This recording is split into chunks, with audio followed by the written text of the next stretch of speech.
All right, guys, I'm going to keep this short and to the point. Do you want to have confidence like Conor McGregor? Do you want to be able to set and achieve goals like Spencer Lee? Do you want to win victories and championships like all your favorite wrestlers that step on the mat today? Well, I'm assuming you said yes to all three questions, and that's why you need Razor's Edge Wrestling Mind Training. Let me just tell you a little bit about myself. So I started wrestling in elementary school and wrestled all through middle school and high school. And then upon my graduation, I enlisted in the United States Air Force.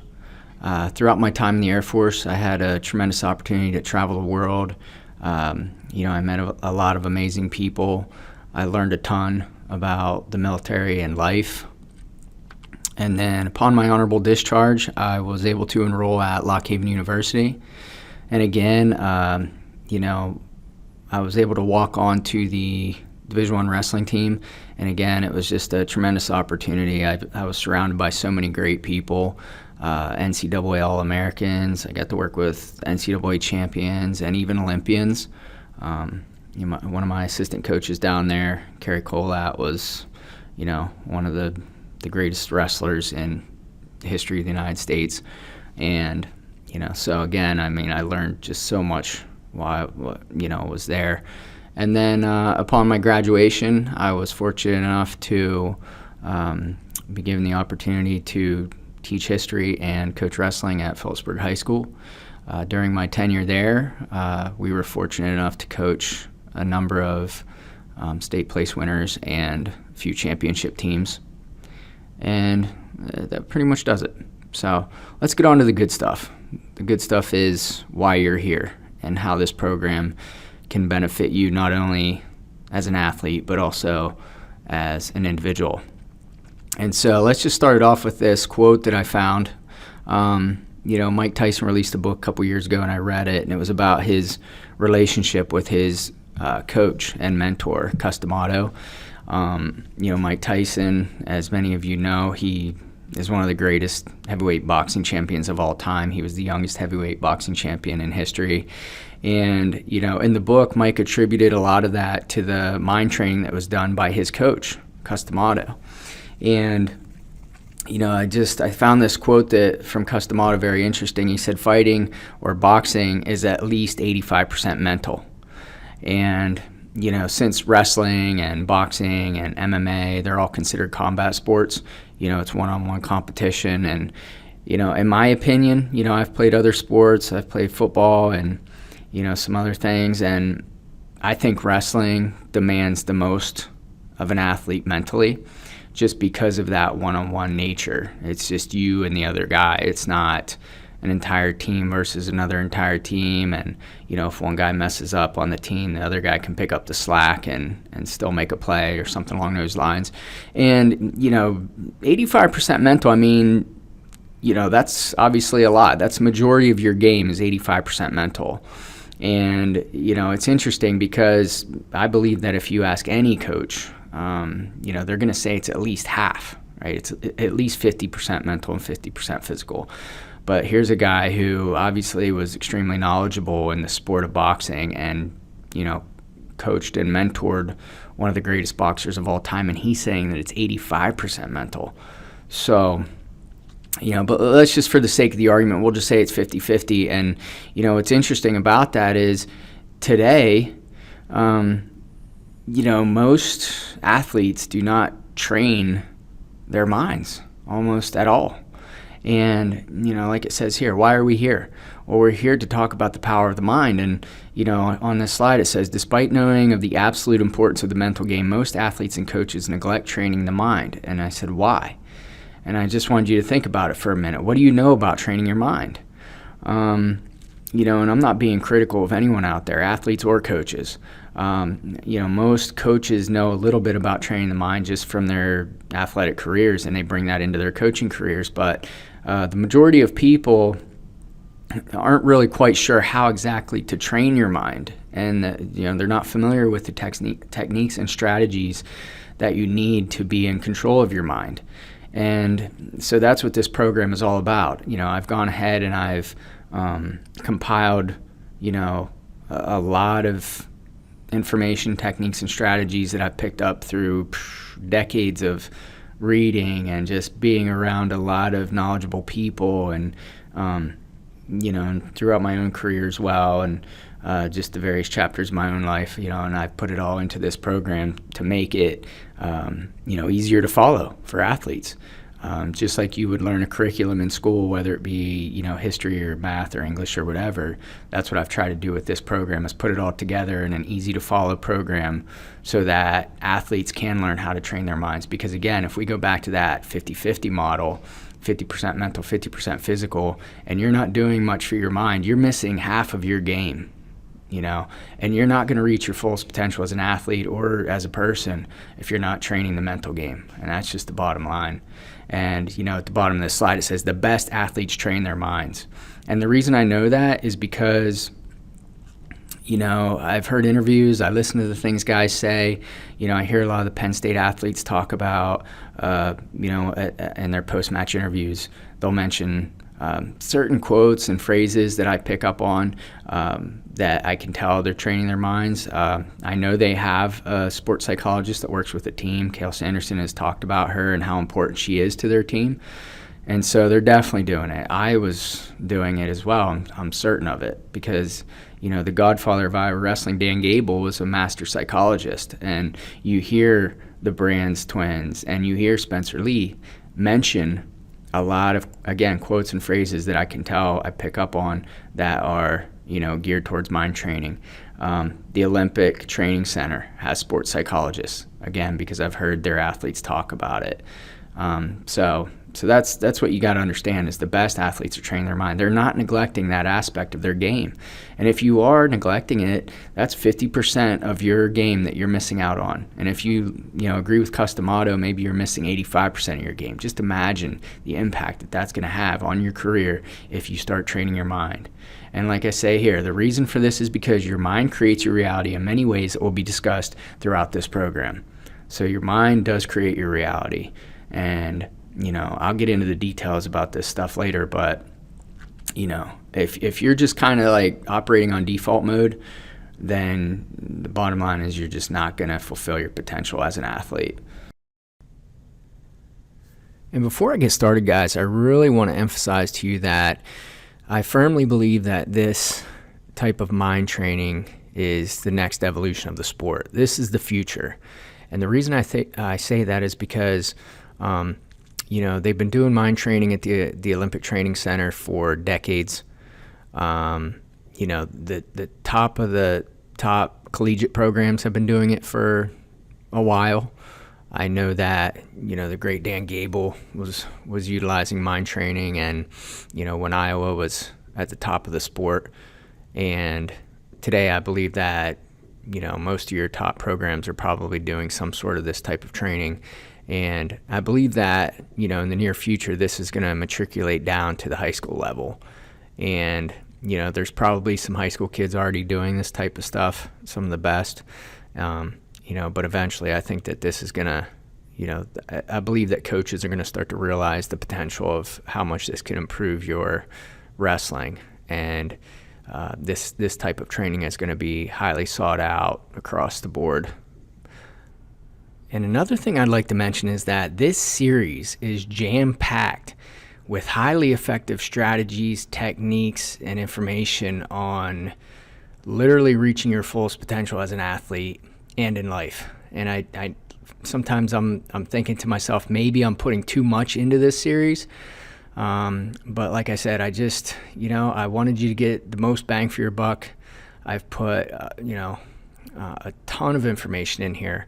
But don't worry, if you're concerned about, maybe you're not at that level, or maybe you wouldn't be able to implement some of these strategies. These strategies will work for you, all wrestlers, no matter what your experience level. And, they will work quickly. And the reason for that is because unlike your physical training for your body, where it takes some time to get stronger, or it takes some time to get in shape, or it takes some time to train your body and get that muscle memory to where you have the moves down so that you can use them automatically without thinking. When it comes to the mind, making these adjustments will have an immediate impact. However, you do need to work to solidify these strategies in your mind. But like I said, I guarantee that if you put the work in, and you really get to know these strategies and techniques and how to implement them properly, it will have a tremendous impact on your wrestling career in a positive manner. And I've laid these strategies and techniques out in a very detailed, easy to follow manner so that, like I said, everyone can use them. And so some of you guys out there might be wondering, what's in this for me? What's in this for Coach English? And like it says here, I fell short of my wrestling goals. My high school career ended in disappointment. Didn't come close to achieving what I thought I was going to.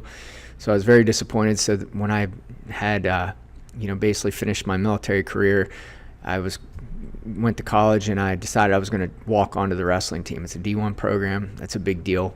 D1's no joke. But I wanted to end my career on my terms, or at least on better terms. And I did. My collegiate career ended in a pretty significant injury, and I was okay with that because that was out of my control. I didn't have control of that. So, it was pretty severe, and I really had no other choice. But, but basically what happened was that kind of when your goals are unfulfilled, it leaves a void, and a lot of former wrestlers can relate to this.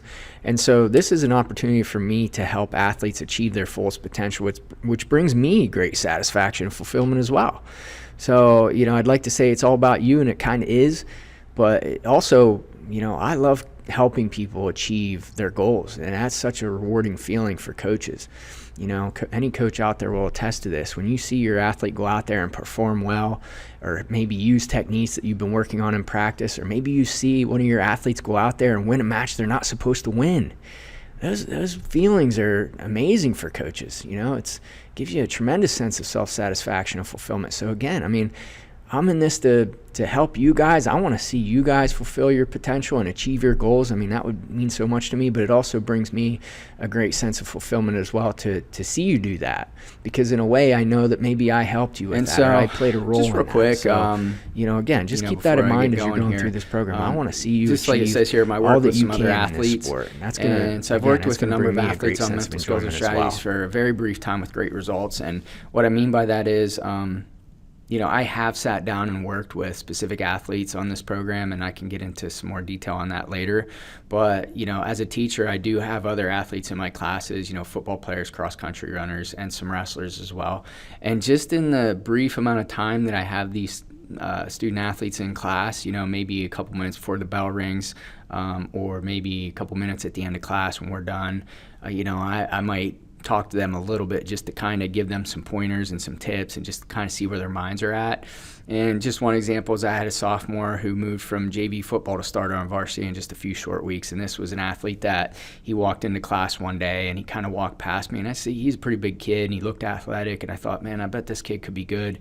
And I just kind of started talking to him about his mental game and, what he did and how he thought. And, I just gave him a few quick pointers, and a lot of times when I do that, I'll just kind of throw some stuff out there, and if the athlete seems interested, maybe I'll throw some more, but if not, I just kind of leave them alone. I'm not going to, bother them if they're not interested. So, but this student, he came back to my desk one day and he said, I really appreciate some of the stuff you've been saying to me, and, and he wanted to hear more. And so we did a little, just again, it wasn't anything, in depth. It was just a few quick pointers, and within a couple weeks, just by changing his mindset, he was a starter. And this guy went on to become one of the best players on the team. He's playing in college now, and again, I'm not taking credit for that. I'm just saying that I saw an improvement in his performance in just a few small slivers of information that I shared with him. And so that's just how confident I am in this program, is that just the tiniest little things that you can learn about training your mind will have a traumatic effect on your performance. And so, there was another one, sophomore, who barely went from making the varsity lineup to becoming a state qualifier in the same year. Again, this was a kid who had to walk to school, a couple miles every morning. He would come in and complain about it. And I said to him, you should turn that adversity into an advantage. And so I said, start running that hill. And sure enough, I'd come to school and I'd see him running up the hill in the morning. And this kid went on to have a tremendous career as well. I think it benefited his game. Just a small adjustment like that. He's wrestling in college now. So, I mean, these are just some quick, like I said, just snippets of what some athletes have done. And, I had another sophomore again, and just kind of same type of thing. I threw out a couple little pointers to him about visualization and stuff, and he went on to become the leading receiver on the team. And again, he had his breakout season. And again, I'm not saying that's why, but I asked him, a little bit later, I said, do you think that this is having an impact on your game? And he said, yeah, I do. He said, I'm still doing it, And so those were just a couple quick examples that I just wanted to share, that just to kind of let you know the impact that this type of training can have on your career. And, like it says here in this slide, how would you feel if I told you that you can become a champion? You got to start thinking that way. You can become a champion. Maybe you don't think that way right now. Maybe you're thinking, I don't know if I could ever get to that level. But you got to start thinking that way. You can become a champion. And a big part of that's going to be by training your mind. So like it says here, if you train your mind properly, it will reduce your anxiety or worry and fear, pre-match jitters and, butterflies and those types of things. It's going to boost your confidence because you're going to get control of your mind and you're going to know that you're going to perform well. It's going to improve your performance as a result of that. It's going to increase your motivation. We're going to talk about how to motivate yourself to do anything and accomplish anything. You'll learn the importance of and how to utilize goal setting, so we'll go over the specifics of that.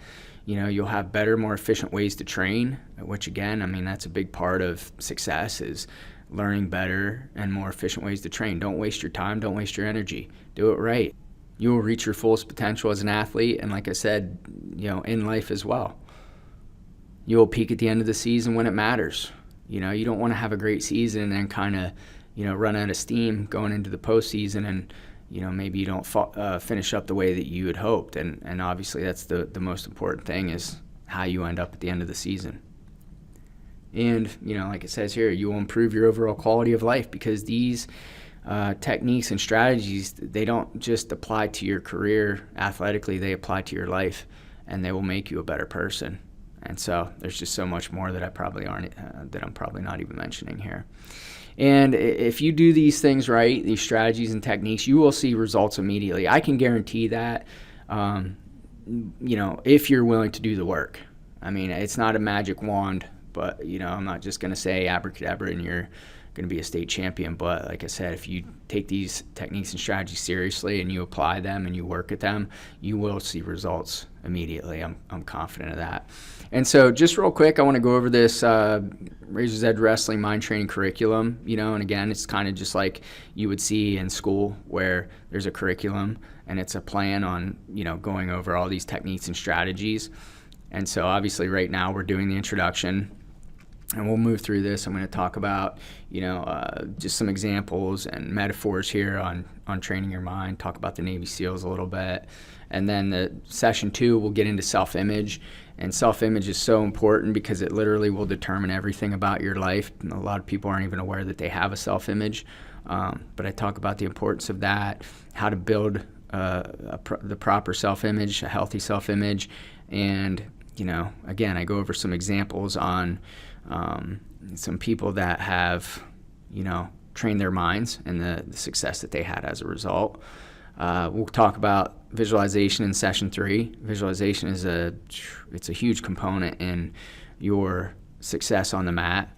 And I'll talk about, basically the proper way to visualize, how exactly you do it so that you can do it yourself on a regular basis. And again, I believe that this will have a tremendous impact on your success as an athlete. Session 4, the power of perspective, focus, and confidence. So, I talk about sort of how to control your perspective and your focus and the impact that will have on your career. And then obviously with confidence, we all want confidence, right? Especially as athletes, especially as wrestlers. When you step on the mat in one-on-one combat, you need to have confidence if you're going to be successful. And when you look at guys like Spencer Lee or Carter Storace, these guys have confidence, and you can see it. And you can have that type of confidence as well. But you gotta learn how to train your mind, and that's what this is all about. So session 5, commitment and goal setting. Again, I'll go over these things, but if you asked most athletes, they're going to tell you they have goals, but they're probably not setting their goals properly. And you need to do that right in order to achieve your goals. It's not enough just to have a goal in your head. You got to know how to set these goals properly so that you can achieve them. And I go over those things. Also, I talk about the only 2 things that motivate a person. There's only 2 things that motivate anyone to do anything. And once you learn those 2 things, those 2 forces can be utilized to motivate yourself to achieve anything. And we'll go over that as well. Session 6, wins and losses, obviously important. And, there's a proper way to handle both wins and losses. And, if you learn how to handle these wins and losses in the right manner, you will get better. And as you improve, the losses will happen less and less. But you still need to get the most out of your wins as well. David Taylor doesn't lose very often. And so when he's winning, he's still got to get better, right? So you got to know how to take your wins as well and get better from both sides, whether you win or lose. And we'll talk more about that in detail as we get to it. Session 7, utilizing others to get better. So again, I just talk about, the value of having good people around you, the right training environment. We talk about how to utilize role playing to become the best. And just the absolute necessity of having the right people around you. And again, we go into detail and I talk about a few strategies in that as well. And then session 8 is strategies, tips, and tricks. This is kind of a mixture of some different things, but again, these things are very important, whether it be nutrition, strength training, relaxing, pre-match rituals, adaptability, sleep. There's just a lot of just kind of odds and ends here that I included that I felt didn't necessarily fit in the other sessions as well. So I put that in all together at the end. And so, ask yourself the question, why you? Because number one, you're different. And I know that because you're watching this video right now. That's telling me that you have a desire to improve, to get better, to do what it takes to get better. And, believe it or not all athletes have that. And so that's a big component. That's a big factor in your success. And so just the fact that you're, willing to take on this mind training program tells me that you have what it takes.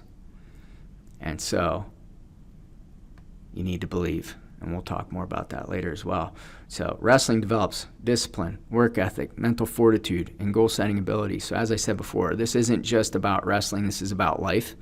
Obviously, what we're going to learn here is going to apply to wrestling, but you're going to take those, like I said, strategies and techniques and the information that we're going to talk about, and you're going to apply that to your daily life. And that's going to improve your overall quality of life as well. Whether it be your relationships or your career or business or whatever it is that you want to do with your life, the things that you will learn in this program will help you in those areas as well. So sports are a great teacher. So mind conditioning, in order to be your best, you must train your mind like you train your body. And this is a concept that is very important to grasp because, again, this isn't a magic wand, abracadabra program where I'm just going to say these magic words before your match and you'll win. It's, when you train your mind, it's just like training your body. You don't go out and, start to run 1 mile, 2 miles, 3 miles, 5 miles, and eventually get yourself in pretty good shape. You drill, you lift, you get strong, and then just stop and think you're good and you're just going to keep winning. You do that on a, consistent basis. And you guys know that. You drill double leg takedowns thousands of times. You lift weights to get stronger, but if you take some time off, you start to lose it. It's the same thing with your mind. It's not just, let me learn this one time and then I'm good. You wouldn't go to a clinic and see Jordan Burroughs show you his 3 best takedowns and think you got it down and you're going to use them in matches. You're going to go back, you're going to work on them in practice, you're going to try them out. You're going to keep drilling them. Eventually, you'll get good at them and they'll work. That's how training your mind works. And this is a good metaphor. I heard this from the famous life coach Tony Robbins. and he talks about the importance of conditioning your mind. And so the story of the piano owner it goes something like this. So, essentially there was a man who he just always wanted to learn how to play the piano. And so eventually, he comes into a bit of money and he says, I'm going to get a piano and I'm going to learn how to play it. So he buys a piano, gets it, brings it home, and he starts to try to play it, and he realizes that it's out of tune, that the chords are off. He's trying to play, but it doesn't sound right. So he calls a professional tuner, asks the guy if he can come over and fix the piano and get it all tuned up for him so it sounds good. And the guy says, sure. The guy comes over, tunes it up, plays a little bit of music on it, says, sounds great. And the owner says, thanks for coming, and, I'll see you later. And the piano tuner says, okay, yeah, I'll see you in about 6 months. And the owner says, well, what do you mean 6 months? I thought you just tuned it. And the piano tuner says, well, I did, but it's going to get out of tune again as you play it. And so I got to come back about every 6 months to retune it just to keep it sounding good. And, so the point of that story is just that that's the same thing with your mind. You can learn these strategies and techniques, and I'm going to give you a ton of information, but it's up to you to keep conditioning and keep your mind tuned. Again, you don't just learn this one time and just, you're good to go. It's, just like you would train your body, right? You got to train your mind, like I said. And, you may be saying to yourself, well, I don't have time to be doing all this mind training when I got to do my physical training as well. And, that's okay, because what happens is the better you get at it and the more you understand it and the more you learn it, the more you it just becomes a daily part of your life, and you don't have to think about it. You don't have to sit down and really go over it as much, because it just becomes your default program, your normal operating program that you just you just kind of do it automatically. And so that's what happens when you get good at it. I mean, again, I've been working at a lot of these techniques and strategies for years, decades, if you will. And a lot of this stuff has just become a part of my daily routine and my daily life. And so if you get good at it, the same thing will happen to you. And then this is a quote that I found that I just think is really good. It says, our attitude at the beginning of a difficult task, which more than anything else will affect its successful outcome. So basically what William James is saying here, he's the godfather of modern psychology. He was saying that your attitude going into any endeavor or anything that you're trying to accomplish, your attitude going in is one of the biggest factors, if not the biggest factor, in achieving a successful outcome. So you got to remember that. Attitude is huge, right? And we'll talk more about that a little bit later. Like it says here, attitude is everything. U.S. Navy SEALs. SEALs, if you're not familiar, they're subjected to the toughest training in the world. Most people would say these are the toughest people in the world, toughest soldiers, just toughest individuals. They have an 80% dropout rate. That's how hard their training is. So, not only do you have to go through an initial screening just to get into the program, but once you're in the program, the dropout rate is 80%. So you're taking, the best guys, and then of the best guys, 80% of those guys drop out because the training is so hard. And so there was an in-depth study conducted to just see what exactly was the biggest factor in determining whether or not these guys would be successful in their training. And what they found was it wasn't the biggest guys, it wasn't the strongest guys, it wasn't the smartest guys, it wasn't the fastest guys. It was the guys that had the most grit, the most determination, the best attitudes. So that's what it boiled down to. That's the difference maker between whether you survive Navy SEAL training or you don't, is your, they use the phrase or the term grit, but grit would be attitude, determination. That's the biggest factor. And so that's the type of attitude you need in order to be a champion. And those are the type of that's the type of attitude we're going to develop throughout this program. And before we start, I need you to understand that you need to be open-minded if this program is going to work for you, because some of these strategies, maybe they'll sound a little out there, a little different, a little strange than what you're used to. But you have to be open-minded to these strategies in order for them to work. And, I've heard this example before, but I like it. It says you don't need to understand how a car works, a high-performance race car works in order to drive it. You don't need to understand the ins and outs of the engine and get under the hood and tear it apart and put it back together. You don't need to do that. You just need to know how to drive it. And, that's the same thing with the mind. You don't have to understand exactly how all these psychological concepts work and why they work. You just need to do them. If you want to know how they work, then, I suggest you spend 10 years in, a university and get your doctorate in psychology, which some people do. But that's not necessary. We just need to know how to drive the car, right? You're the high performance race car. We're just going to teach you how to drive it, and you'll be successful. So just keep that in mind, and again, just got to be open-minded with some of these strategies, and they will work. You must become a student of the sport. Again, be open-minded, always learn, evolve, learn from history, what athletes have done, what athletes haven't done, what worked for some people, what didn't work. Assess, find new ways, right? That's what's so fun about wrestling is it's the game, it's the development, it's the improvement, it's the journey. Mike Tyson said that, after he became champion, his life sort of started to fall apart. He said the best part of his life was the journey, the climb, getting there. He enjoyed that the most. And, you got to have a similar perspective on that. And you got to be passionate. And I got Spencer Lee's picture here because Spencer Lee is an athlete who has a ton of passion. And the reason you got to be passionate is because if you're not passionate, then you're not going to be motivated to improve. Spencer Lee's a guy who, if you follow him on social media at all, he's training a lot on his own. His coaches don't have to get in his ear to get in the room and try to get better. He's doing a lot of stuff on his own. He's lifting. He's doing, all sorts of training. But it's like because he's passionate about the sport. He loves the sport. He wants to be the best, and he's definitely one of the best. And that's why, because he's passionate about it. He's been like that for a long time, according to his parents. So, you got to have that passion. Be accountable. It is essential to understand that your level of success depends on you. So again, I can teach you these strategies, I can teach you these techniques, but it's up to you whether or not you're going to work at them, develop them, and apply them. So you got to be accountable, to hold yourself accountable to do these things. Materials for this course are up to your discretion. Personally, I would recommend a notebook because you want a quick reference. You'll have access to all these videos, but you might not have time to sit there and pull up a video and then look for the specific part of it that you need. So just like in school, it's great to have a notebook to serve as a quick reference. You can just flip to a page on, let me see how I visualize again, and you got it jotted down in your notebook, and it's, like I said, like a quick reference. Again, I'm not going to be at your house checking up to see if you're doing these things, but I would recommend it.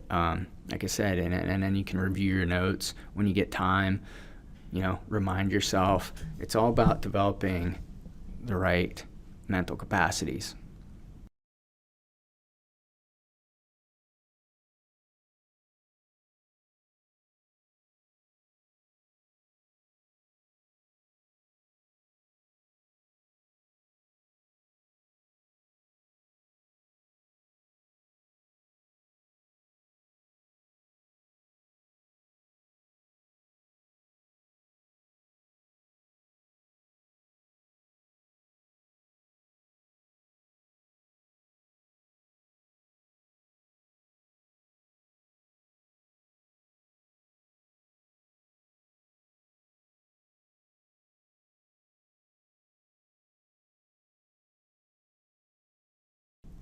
So how far do we take this thing? Well, I think it's all the way to the top. But again, it's up to you. I guarantee these strategies will work if you work at them and you apply them properly. So this is like a quick tale of two wrestlers. So you have two wrestlers. Let's just say they have the exact same strength level, the exact same conditioning level, exact same speed, technique, all that stuff. But one athlete is scared, nervous, uncertain, grumpy, mentally weak, quits often, and he's not willing to sacrifice. The other one is confident, excited, nerves of steel, poised, happy, mentally strong, disciplined, and willing to sacrifice. Which of these two do you think is going to be more successful? I think we would all agree it's the wrestler on the right. And, those are the characteristics that you will develop throughout this program. So just think about that. And basically, you're left with two options. You can keep doing what you're doing, and leave your mind where it's at, and hopefully you can figure this thing out and you can have some success. Or you can check out this program, utilize what it teaches. There's a ton of information in here, and reach your fullest potential as an athlete and become a champion. Imagine becoming the athlete you've always wanted to be: confident, relaxed, focused, poised, happy. You can become that type of athlete. Imagine how good it will feel to finally accomplish all of your dreams and goals. That's what this program will entail. Like we said, if you're not training your mind, you're missing at least 50% of your overall wrestling game. And so I encourage you, if you feel that this mind training program can benefit your wrestling in any way, to check out the other sessions. So session 2, like I said before, is self-image, and your self-image is the foundation on which the rest of your life is built, including your athletic career. We'll talk about how and why in the next session, and hopefully we'll see you there. And then just a quick homework assignment. What makes wrestling worth it? It's a journal entry. Write a brief essay on why you wrestle. Answer the following questions. What's so great about it? Why do you wrestle? What makes you want to do it? What do you want to get out of this program? Why are you participating in it? And just, again, overall, what do you want to get out of this? And what this assignment is designed to do is just to kind of allow you to, see your motivation behind what you're doing. Realize your motivation, identify it, so that you know why you're making all this sacrifice and you're working so hard. You need to know why you're doing something. You need to find value in it. And that's what this assignment will do. So again, I'm not coming to your house to check up on you, but if you want to be the best, this is the type of things you do. All right. So that about does it for the introduction. Hopefully I'll see you in session 2. And for now, this is Coach English with Razor's Edge Wrestling Mind Training. Stay sharp.